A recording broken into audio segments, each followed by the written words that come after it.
Hey everyone, Matt Brunig here. Had a lot of requests to respond to this article in the New York Times. The article is titled, Why Poverty Persists in America. We have a subtitle here. A Pulitzer Prize winning sociologist offers a new explanation for an intractable problem. This is actually an adaptation from Matthew Desmond's new book. The book is called Poverty by America.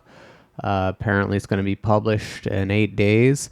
I have actually received a copy of this book, and I've read a significant amount of it, including the part that this is excerpted from. So maybe I have some additional insight beyond, what's just in the article. Matthew Desmond came to fame a while back when he wrote the book Evicted, which was about housing in the U.S.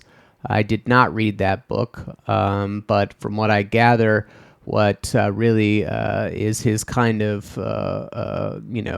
shining ability is his ability to kind of go in and dig out these really harrowing stories. He's like a reporter, sociologist, ethnographer, a kind of person. And I would say that Poverty by America definitely tracked that understanding, my understanding of his kind of approach. He a lot of stories, a lot of talking to people. And we can get into whether that's a good idea in a little bit. Personally, I think that can lead you astray, and I think maybe has led him astray a bit. But for now, let's just jump into this piece here. So starts this way. In the past 50 years, scientists have mapped the entire human genome and eradicated smallpox. Here in the United States, infant mortality rates and deaths from heart disease have fallen by roughly 70%. We've made all this progress, but on the problem of poverty, there's been no real improvement. Just a long stasis. And he goes on and cites this piece, this stat, as estimated by the federal government's poverty line, which I think maybe he's citing the official poverty line here, though I'm not totally sure. 12.6% of the U.S. population was poor in 1970. In 2019, it was just 10.5%. And he says, hey, then the number's gone up and down a little bit. Mostly it's just gone up and down a bit with recessions and boom years, which I would say, to be more precise, you would say with the employment rate. So as the employment rate climbs, poverty does decline a bit, but it doesn't really decline all that much. And then when the employment rate falls down, poverty goes up a little bit. And that's kind of what we've seen. Now, I'm a little bit unclear, when Desmond, what he's trying to do here. Is he trying to give an explanation for poverty numbers? Like, why is the poverty rate like this specific statistic, whether we're using the federal, like the official poverty line, whether we're using the supplemental poverty measure, which he mentions here. There's also relative poverty measures that I actually prefer, and I write on those. Is he trying to explain why, the micro data spits out these numbers, over the course of these years? Or is this just kind of like hey, I'm going to give you a statistical gloss about how poverty hasn't moved that much, and then I'm just going to jump into kind of like personal stories and what I saw out in the field? It seems more like the latter. But in that case, I would just almost kind of leave these numbers out because, if you're going to do these numbers, you can jump into the micro data and you can actually pull out what's going on. And it's irritating to have someone cite the numbers and then say, I'm going to go explain this. But instead of their first step being, let me go into this survey, find out who these poor people are in the survey, see if we can track them over time, see what's going on with them, how much did they work, what's their life stat. Instead of doing that, it's like, I'm just going to cite these top line numbers, then otherwise not really go into the data at all about who these poor people are, and instead just go kind of like interview people who seem very desperate and kind of then, after assembling, a dozen, 2 dozen of those interviews, I don't know how many does, 100, then I'm going to kind of zoom out and try to piece together a grander theory from there. I think it's a goofy method. And if you're going to go with that method, maybe just leave the stats out. Like just say, hey, look, there are a lot of desperate people in the U.S. I talked to a lot of them. Here's a lot of stuff they're suffering from. If you're going to dive into poverty as a statistical phenomenon, that might lead you into a different path that he doesn't really even seem all that interested in. So anyways, from there, he, okay, poverty hasn't moved according to him. Why? All right. And we go on. And the first thing he does, and he does this in the book as well, and it's a mistake, is he immediately rejects the welfare state explanation, right? Because if you were to ask me, why is poverty in the U.S. so high, especially relative to other countries, I would say the big thing is the welfare state. It sucks real bad. It's not good. I can tell you a dozen ways in which it's not good and how other countries do it better. But the first thing he does, both in this article and in the book, is he goes, nah, it's not the welfare state, right?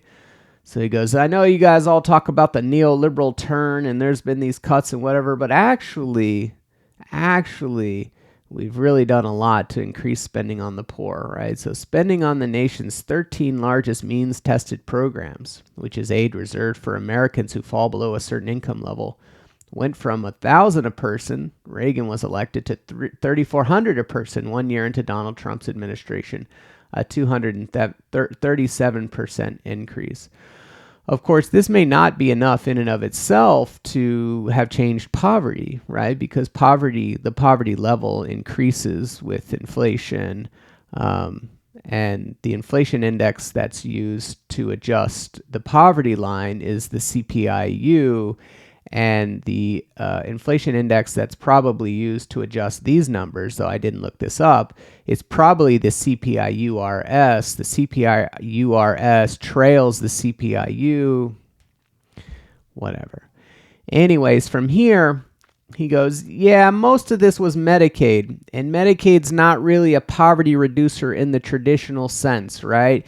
It's nice if you get it, because then if you need to go to the doctor, you can do it, but it doesn't help you pay your rent, it doesn't help you pay your utilities. Like in the alternative, people without Medicaid just don't get medical care, like for the most part, so it's sort of like K through 12 education, right? We don't count the amount of money you receive from free public school. We don't count that towards your income for poverty purposes. If we did, then poverty would be a lot lower, because like per pupil spending is something like $12,000. So every poor kid, we would impute $12,000 to them, and then that would pull a lot of those families out of poverty. We don't usually do like education and health. We don't count those as poverty. And he recognizes this and says, okay, yeah, we should probably toss out the Medicaid parts of it and just focus on cash and cash-like spending.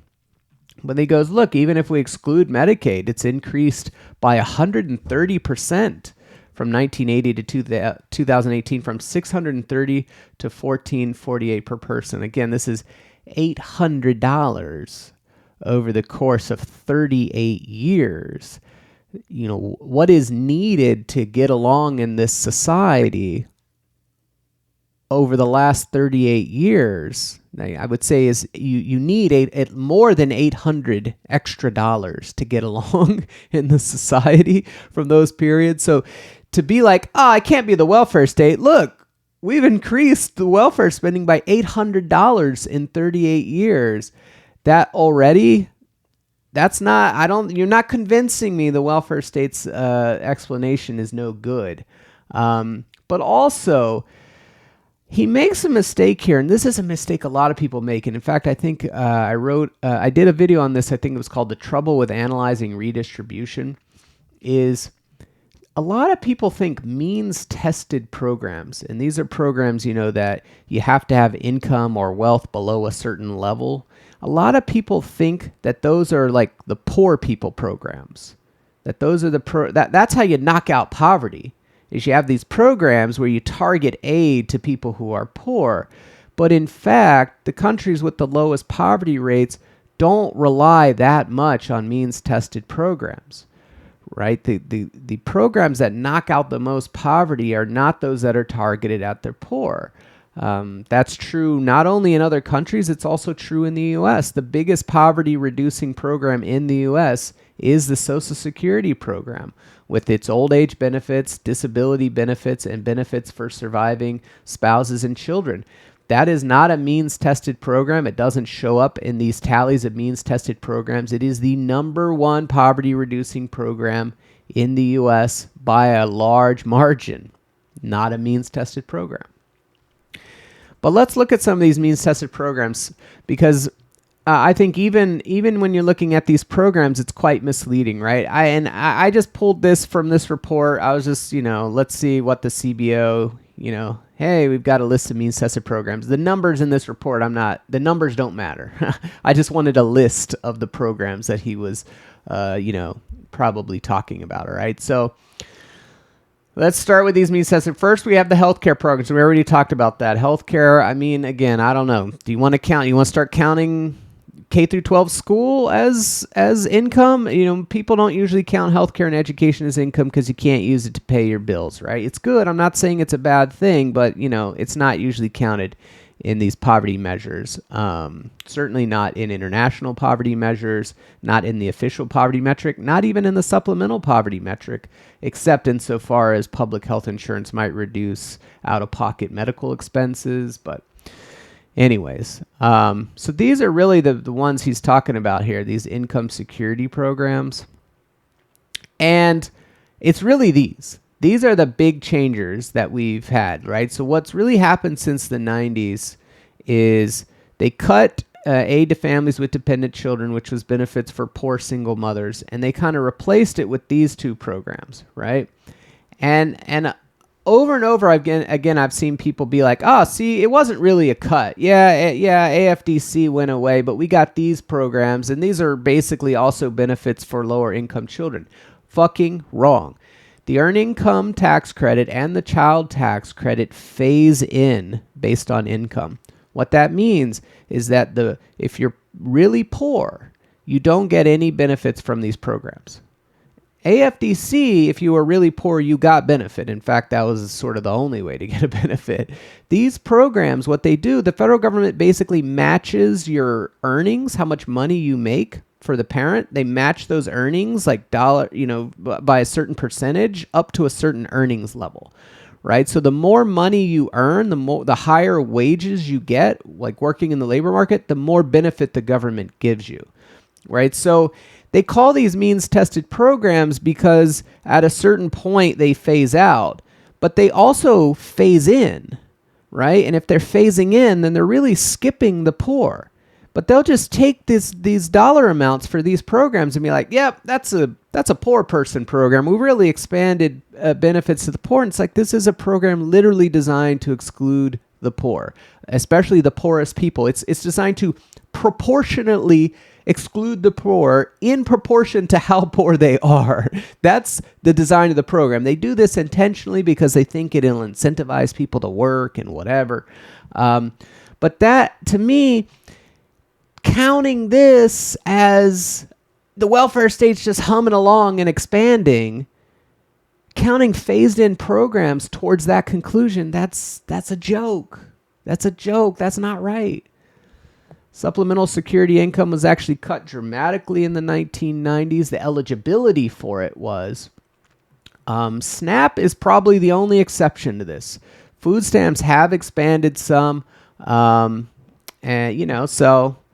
that's really what you can write home about. Food stamps, a bit more generous than they used to be. That's, to me, the main development in like the welfare state as it relates to poverty in the way that we typically measure it. If you really want to talk about means-tested programs that are for the poor that don't phase in, you got SNAP, you got food stamps. That's not going to cut it. And this again goes to, I feel like, the method that I don't like.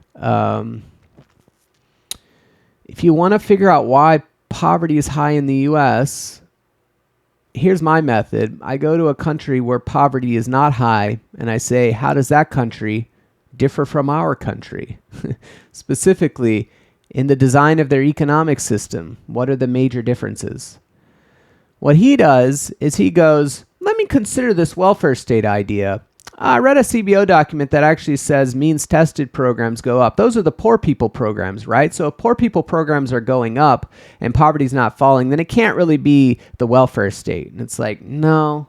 One, you're misunderstanding these programs. A lot of them phase in, even though they're calling them poor people programs, but they're designed to exclude the poor. And number two, means tested programs, that's not how we do it. That's not how you do it. Right? And we actually saw this just 2 years ago with the child tax credit. What did they do with the child tax credit? People say, oh, we've expanded the CTC. That's been a big push. The old CTC, well, now the current CTC, it excludes the poor. I've just talked about it. For 1 year in 2021, it was fully refundable, meaning every poor kid was eligible for the full child tax credit amount. Right? It no longer was excluding you because you didn't earn enough. Every poor kid was eligible for the full child tax credit amount. Now, I wrote a lot about how this was poorly designed because the way they did it with the IRS and all this kind of shit. But whatever you want to think about it, child poverty, even with those poor designs and even probably with a little bit of overcounting, even if you move that stuff off the ledger, child poverty plunged. Child poverty plunged. Right? Not because of means-tested benefits. I mean, I guess you could say technically that CTC was means-tested because it started phasing out at like hundreds of thousands of dollars of income. But like realistically, that was basically like a universal child benefit like they have in other countries. That's how the other countries get the poverty low. Not through a means-tested child benefit, but through a universal child benefit. And that's what we lack. And when we had something sort of like it for a year, child poverty plunged. The welfare state, there's your explanation. The welfare state explanation that he's tossing out, we've got plenty of reason to support it, even if you only wanted to look at the U.S., because we just did this with the CTC. You start looking beyond the U.S., it becomes very obvious. That is a lack not of means-tested programs, but of universal, generous social benefits that we just don't have. Right? All right, so what does he give instead? It's not the welfare state. It's not the welfare state. Oh, TANF. That's the other thing. Do they put TANF in here? No, all right. Anyways, we'll skip the TANF shit.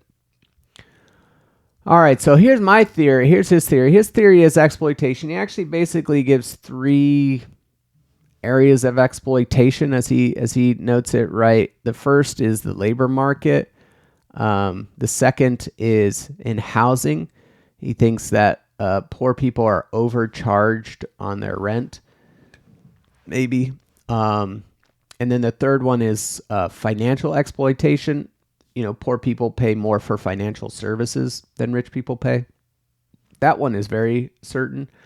Now, this brings me back to the initial question of, are we trying to figure out why the poverty stat is where it is, or are we just using that as a jumping off point to start talking about kind of personal stories and related phenomenon? Because housing, like, you know, being overcharged in rent and your financial services, that will not show up in the poverty measure, right? Because the poverty measure is an income measure, right? So if your income goes up, but you're kind of getting screwed out of it because you're having to pay all these payday loans and your landlord's just screwing you out of rent, that does not get counted in the poverty measure, right? It's an income measure. It's not a consumption measure.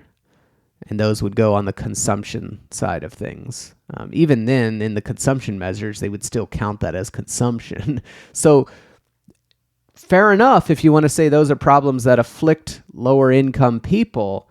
Not correct to say that those problems are why the poverty rate hasn't gone down, because the poverty rate doesn't take any of that into consideration. But all right. So let's see. Consider how many employers get one over on American workers. The United States offers some of the lowest wages in the industrialized world. A larger share of workers in the U.S. make low pay, earning less than 2/3 of the median wages than any country in the OECD. 23% of Americans labor in low-paying jobs, et cetera, et cetera. What he's recognizing here is that the U.S. wage scale is very unequal. So the gap between like the 10th percentile worker and the 90th percentile worker, the gap between those wages is a lot bigger in the U.S. than it is in other countries. And in other countries, we say they have a compressed wage schedule, right? They've squeezed the wage differentials. That's all this is right here. Low pay earning less than 2/3 of the median, right? You take the median as the peg, and the further the median, the less compressed your wage scale is, the more people are going to show up as having low pay. And the more compressed it is, the more people are going to show up, or the fewer people are going to show up as making low pay. Now, okay, so cool. So basically it's just, here's problem one. The pay is low. I agree the pay is low, right? But this then brings me back to the question of, are we talking about poverty here, or are we just using the word poverty to go jump off into other things, right? Because what I think people don't realize with low pay is that, low pay. So poverty is measured on the household level. It's not measured on the personal level, right? So on the household level, someone can have low pay, but that doesn't necessarily mean they're poor, right? You can be in the bottom fifth of the personal wages distribution and still not be in the bottom fifth of household income, right? Because you could live with someone who makes more than that. You could have a spouse who's a high earner or whatever. And in fact, not only is this like conceptually true, I went ahead and ran some figures for you. And this is actually what it looks like. Let me walk you through this here, okay? So what I do for this graph is I take each person who is in the current population survey in 2019, the pre-COVID year. Okay, each person. And I just exclude everyone who earned nothing. Half the people in the country have zero earnings, by the way, which, this is another thing I feel like kind of newbie poverty people just, they miss is, and this was me when I was a teenager. I was real into, the problem is low pay. The problem is low pay. And that's because we can't, when we think about the economy in our mind, we're thinking about workers and basically maybe middle-aged families with like a kid or two and like what's going on with them. So we immediately think about their jobs and their pay. And that's a very natural thing to do. We forget, though, that actually there's a lot of people who are disabled and don't work. There are a lot of people who are old and don't work. Of course, kids don't work at all. And once you start remembering that, everything kind of changes. But whatever, let's just talk about workers for a second. So the way I do this is I take all the people in the file and I exclude, and I only look at people who worked during the year, people who had positive earnings during the year. Remember, that's only about half the population. All right. So for that half of the population, only the workers, the first thing I do is I sort them into personal earnings quintiles, right? So basically what that means is I say, okay, the bottom fifth of earners, I'm going to assign you to quintile 1, which is the red. The next fifth, you're going to be assigned to quintile 2. Right? The middle fifth, you earned you were somewhere in the middle of the wage distribution between the 40th percentile and the 60th percentile. I'm going to call you quintile 3. I'm going to give you the gray color. And then the same for the fourth, the next 20%, they get the green, and then the highest 20% get the purple. And overall, this kind of makes sense, right? The highest earners, are concentrated in the richest households. I guess I should talk about the other thing, okay? So for here, we have household income quintiles, right? So this is the poorest 20% of households that have these earners in them, right? And this is the richest 20% of households that, again, have these earners in them, okay? So what we can do is we can say, okay, let's look at the poorest 20% of households in terms of income, right? We're not even talking poverty here, but let's take their household income, right? The bottom 20% of household income, right? What percent of the people in those households come from these personal earnings quintiles? And you would think, it's just all going to be the poor. It's all just going to be the lowest earners. If it was all the lowest earners, this whole bar would be red, right? The poorest fifth, measured by household income, the poorest fifth of earners, only 40% of them are, in fact, the lowest earners. Another way to put this is the majority, about 60% of people who are on the lowest pay, right? They're in the bottom 20% of pay. 60% of people who are in the bottom 20% of pay are not in the bottom 20% of household income, right? So again, the lowest wage earners, the people who have the 20% in the bottom fifth of wage earners, 60% of them are not in the bottom fifth of households. Poverty doesn't quite work like that. It's not all about pay, you know. In fact, as I'll say here, I wrote this back in 2017. Here are the poor. You want to know who the poor are? Here are the poor. I broke them down into categories. If you only look at market income, fully employed people, these are people working 50 plus weeks a year, they only make up 7% of the poor by market income.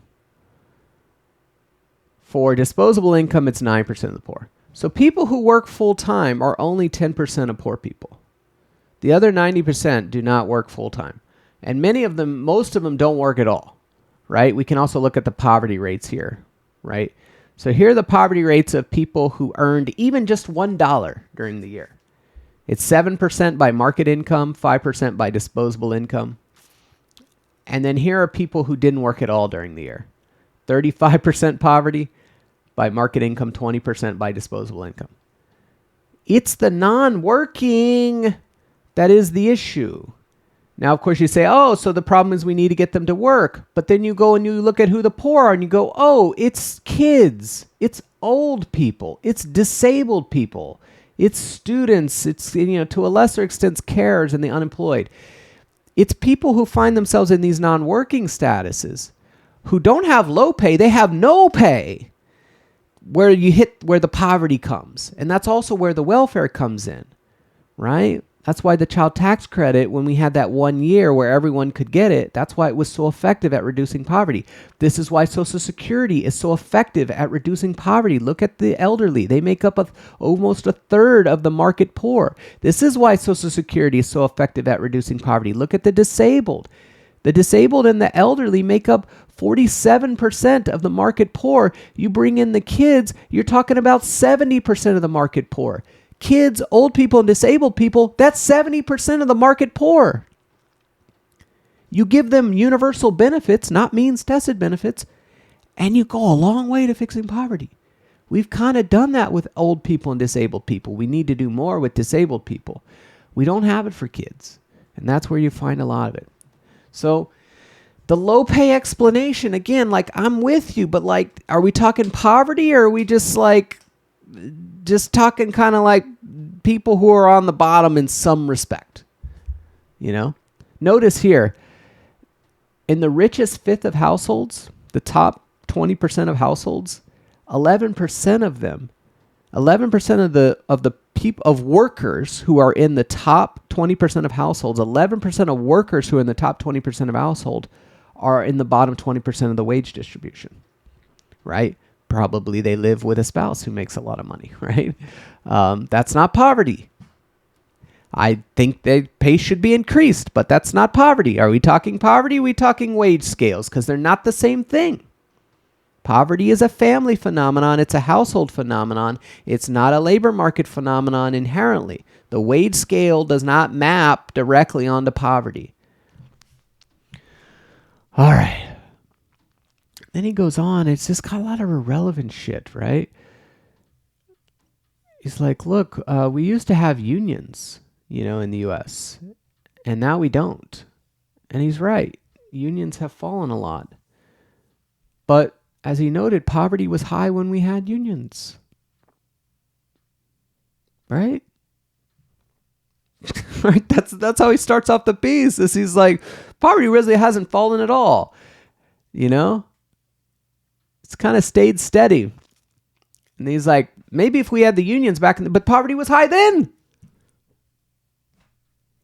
In the U.S., unions have never, done a good job of representing like lower paid workers, and that's not their fault. It's the structure of the of the way labor laws are set up and all sorts of things. But this is like unrelated factoid. He's like, how you could compress the wage scale if you had strong unions. That's 100% true. But but then to be like like we had, 50 years ago, and you're like, oh, so poverty was low then? Oh, well, no, not really. Okay, so then what? Pick unrelated. Is this a book about poverty? Is it a book about wage scales? A book about labor, Stay focused. All right. So after that, what have we got here? Oh, they're not just exploited in the labor market. They face consumer exploitation in the housing and financial markets. Here he just says, look, the profit margins on rental units for in poor neighborhoods are a lot higher than in richer neighborhoods. I don't really know a whole lot about that, but like I said before, oh boy, he's actually citing his own study. That's, I'm not saying it's wrong, but I hope that's a good one. This is not factored into poverty measures. So again, like this is an interesting thing, and it's an interesting thing to talk about, but it doesn't affect poverty. As measured. The same thing he's talking about here. What about overdraft charges? What about you have to have minimum balance requirements in banks or they'll charge you? What about payday interest? All that kind of stuff. None of that goes into poverty measures. So, then at the end here, I think we just have kind of a flourish. Poverty isn't simply the condition of not having enough money. It's the condition of not having enough choice and being taken advantage of because of that. I guess. I think it's just kind of a poverty thing,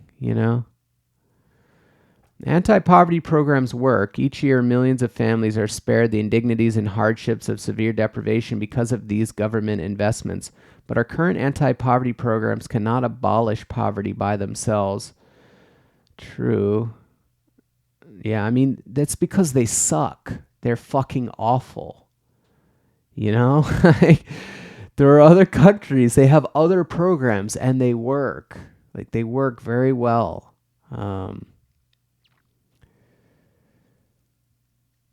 He's just like, look, the war on poverty, it didn't get us there because it didn't create a fucking social democratic style welfare state. That's what you need.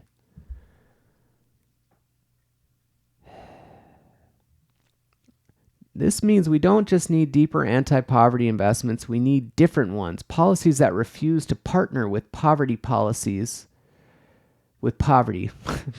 Policies that threaten its very survival. We need to ensure that aid directed at poor people stays in their pockets. Sure. Instead of being packed. Sure. Yeah, these are all important things. If you want to do rent control, if you want to cap fees on payday loans, that's all good and well. That's not the main thing that's driving poverty in the U.S. It's just fucking not. And you can demonstrate this, Here he goes back to unions. Again, increase the minimum wage if you want. Use sectoral bargaining. I'm all for it. I've written about this. I used to be a labor lawyer. I'm real interested in these topics, believe it or not. But here we are again.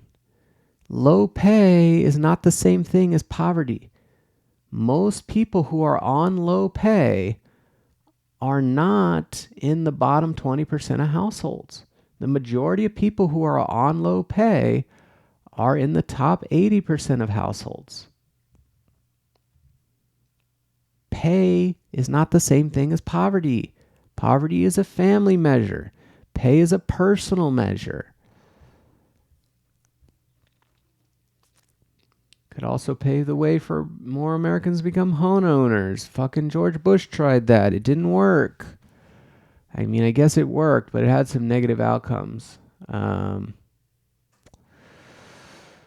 What have we got here? Corporations benefit from worker exploitation, but so do consumers, because they get cheaper goods. Landlords benefit from housing exploitation, but so do homeowners. Their property values are propped up by efforts to make housing scarce and expensive. Yeah, I think that's overstated. Lots of people profit, and it's like you could actually just cut this a lot easier, right? All you have to say in this is people benefit. If you think about, we have kind of like a fixed set of goods to distribute in any given year called our GDP. When some people get a very small amount of those goods, that makes it possible for other people to get very large amounts of those goods. That's all you have to say. You could spreadsheet that. You don't even need to go out into the world and talk to people about it. That's just sort of basic math, right? Like on some level, the poverty problem, such as it is, can be boiled down to we have plenty of money, we have plenty of resources, we have plenty of output. We could absolutely ensure people had a decent baseline standard of consumption, but we don't want to do that, and probably a large part of that is because that would mean other people would have to consume somewhat less. Of course, yes, that's the problem. How do you convince them to do that? That's sort of the answer to the problem. I don't know the answer to the problem. Now, that's pretty much it that I have for this article. I guess let me finish this with like a little rundown of my own spiel on poverty. And I might actually write a review of this book. I actually pitched a piece about poverty a while ago, and it got rejected. Most of my pieces don't get rejected these days when I pitch them, but occasionally they do, and that was one, which I thought was kind of curious. But I actually think I was someone who used to be very interested in poverty. As a teenager in my early 20s, mid-20s, very, very interested in poverty. The poor, the poor, the poor, the poor.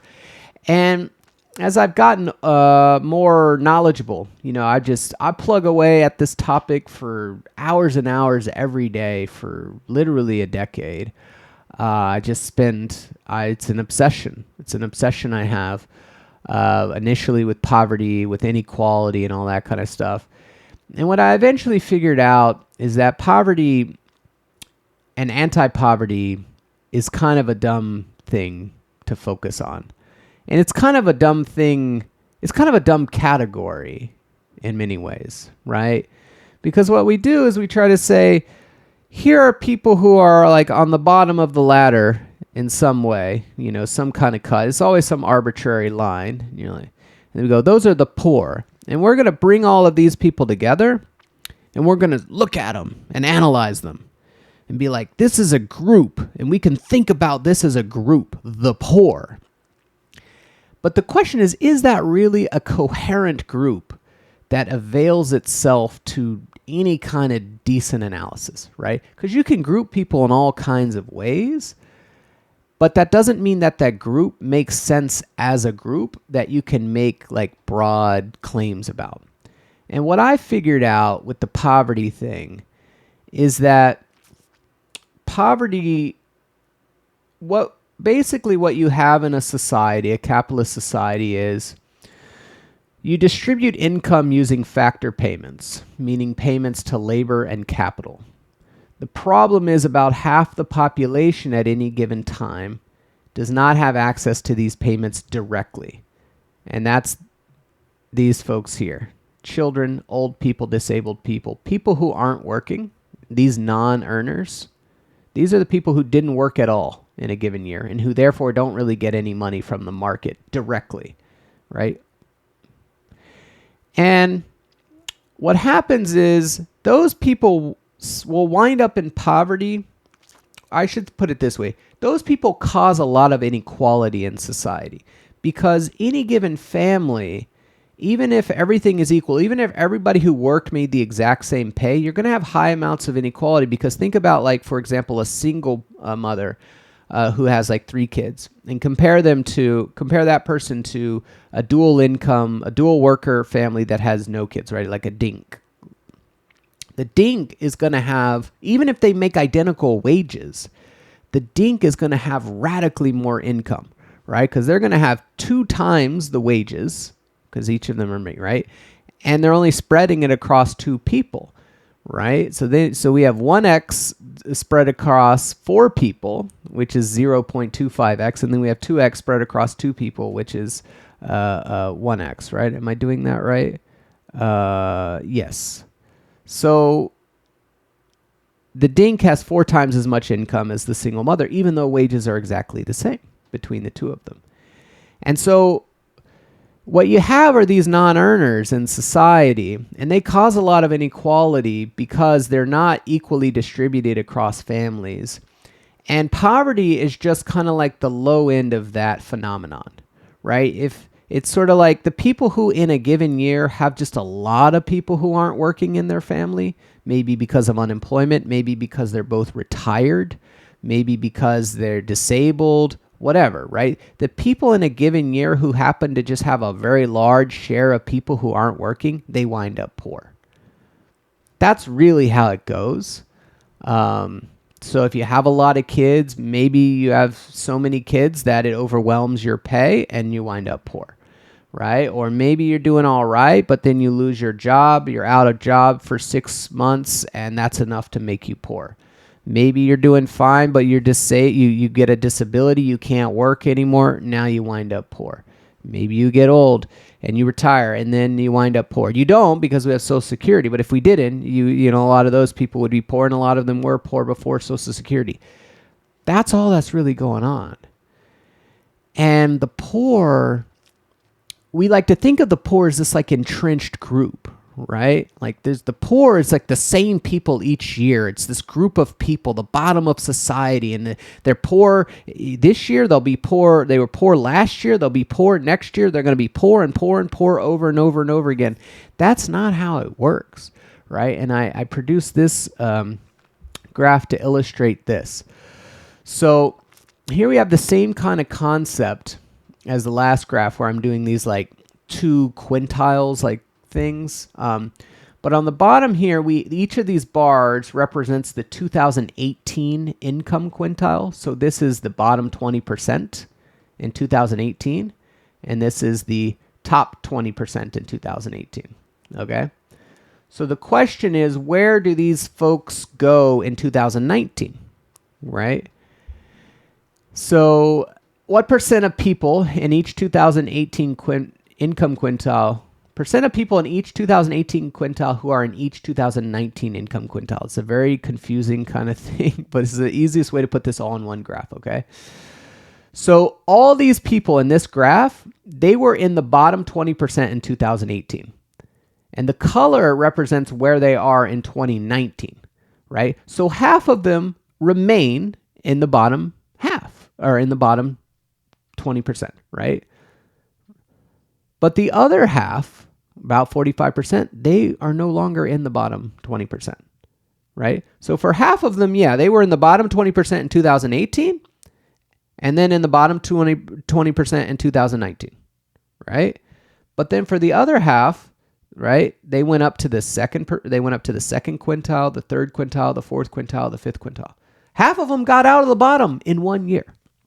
Right? And if I could do this over 2-3 years, you would see it's not like this 55% is that, like this, the percentage of people who are in the bottom quintile for like 5 consecutive years is going to be, I think I've seen this number before for 3 years, but it might be like 3%, 5%, 10%, something like that, right? Most of the people who are at the bottom in a given year, they're not at the bottom their whole lives. They may not even be in the bottom in the very next year.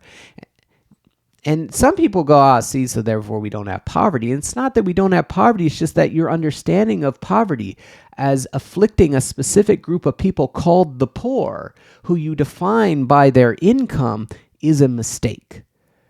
Poverty is this sort of like location in the system that people churn in and out of, depending on whether in that given year they basically, for the most part, whether they just had a lot of non-workers in their family, right? Whether they had a lot of kids in their family who weren't working, disability, unemployment, old age, whatever, right?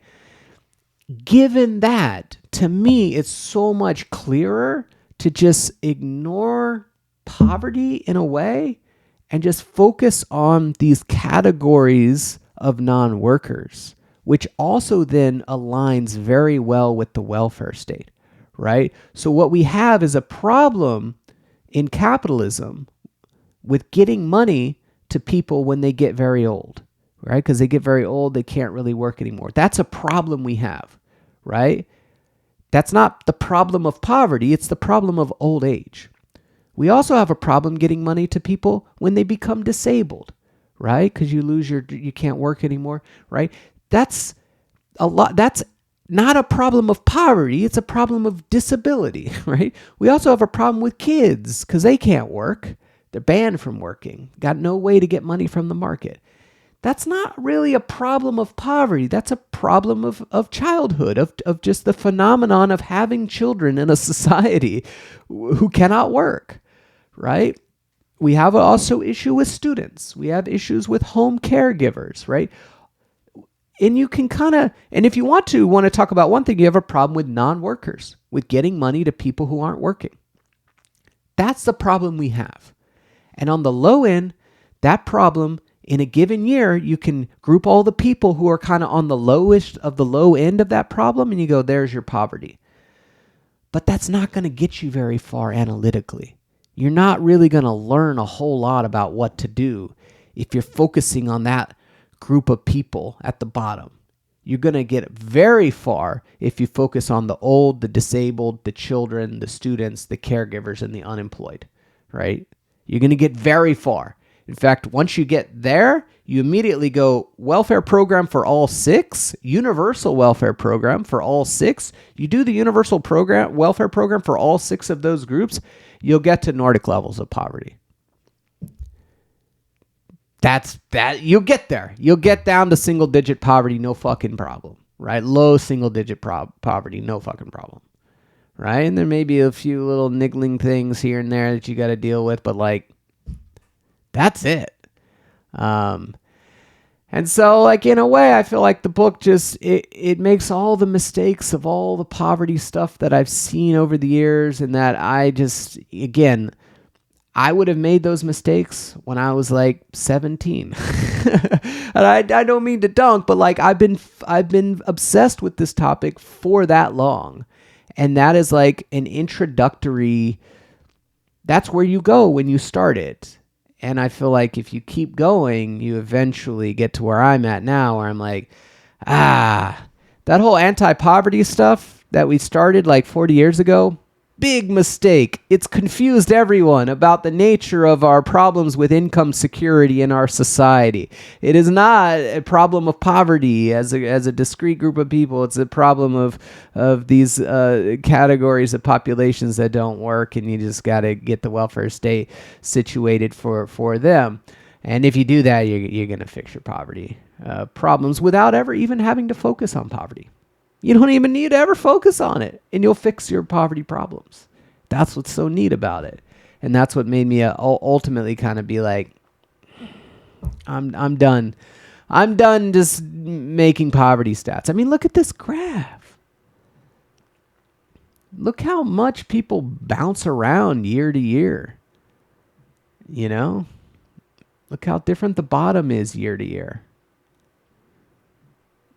And you're going to say, I went and talked to some very desperate people, and then I zoomed out, and it made me realize the problem was low pay, landlords, and financial services. And it's then you made a mistake, man. That's not how you should have done this.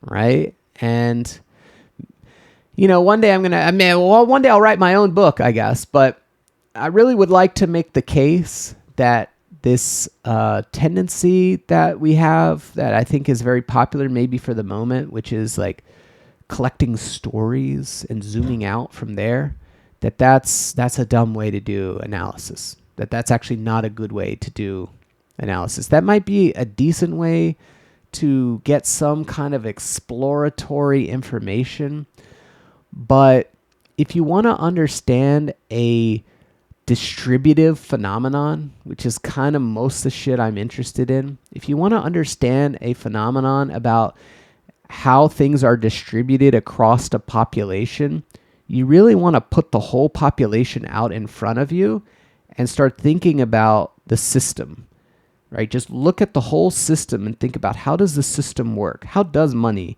go from here to there? And do a systematic analysis, like a theoretical analysis. Get a theory of how the whole thing works. And you're going to find insights much more quickly than going to talk to someone who lives in a housing project or whatever, right? And being like, what are the, and I know that this is an offensive thing to say to some people, but like, yes, you want a theory of the system, analyze the system. Don't go talk to a few dozen people who, may or may not get you going in the right direction about how the system works as a whole, So there you have it. I've got more videos coming. Like and subscribe and all that good stuff, and I will see you later.